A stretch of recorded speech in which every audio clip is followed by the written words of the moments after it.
మీరు గనక పాండిచ్చేరి వెళ్తే ఈ ప్లేస్ అస్సలు మిస్ చేయకండి. Welcome to part 2 of exploring Pondicherry. ఇంకా మార్నింగ్ ఫుడ్ తినేసి మా బ్యాచ్ అంతా కలిపి మాంగ్రూవ్ ఫారెస్ట్ కి వెళ్దాం అని చెప్పి స్టార్ట్ అయిపోయాము. మేమైతే గూగుల్ మ్యాప్స్ నమ్ముకొని చాలా సేపు జర్నీ తర్వాత మాంగ్రూవ్ ఫారెస్ట్ లొకేషన్ కి అయితే వచ్చేసాము. ఇంకా వెళ్ళగానే నేనైతే ఇక్కడ హ్యాట్ తీసుకున్నాను. జస్ట్ 100 రూపీస్ పడింది అంతే. ఇంతకీ మ్యాటర్ ఏంటంటే ఇక్కడ ఎంట్రీ టికెట్ పర్ హెడ్ 500 అని చెప్పారు. ఇంకెలాగే ఇక్కడికి వచ్చామని చెప్పి ఇక్కడ ఉన్న లొకేషన్ చూసుకుందాం అని చెప్పి వెళ్ళాం అనమాట లోపలికి. ఇంకా అలా లోపలికి వెళ్ళగానే అక్కడ ఫొటోస్ తీసుకోవడానికి ఒక వుడెన్ బే అయితే ఉంటది అనమాట.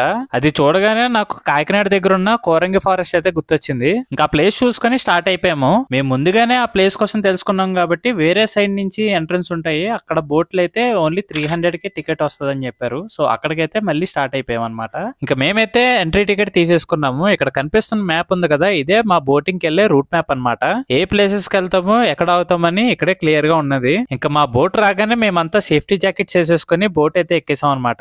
ఏ మాటగా మాట ఇక్కడ లొకేషన్ మాత్రం అదిరిపోయింది. ఇది world's second largest mangrove forest అనమాట. ఈ లొకేషన్ అలా చూస్తూ ఉండాలనిపించింది, అంత బాగుంది ఈ లొకేషన్. ఆ లొకేషన్ చూసిన తర్వాత నెక్స్ట్ అరకెమేడు అనే లొకేషన్ దగ్గర బోట్ ఆపారనమాట. ఇక్కడ పొన్నియిన్ సెల్వన్ మూవీ షూటింగ్ కూడా జరిగిందంట. అది కూడా చూసిన తర్వాత అక్కడి నుంచి మళ్ళీ బీచ్ అండ్ రివర్ కలిసే స్పాట్ దగ్గరికి అయితే తీసుకెళ్లి చూపించారు. మీరు గనక పాండి వెళ్తే ఈ బోట్ రైడ్ అసలు మిస్ చేయకండి. అలానే మరిన్ని ఇంట్రెస్టింగ్ వీడియోస్ కోసం నా ఛానల్ ని సబ్స్క్రైబ్ చేసుకోండి.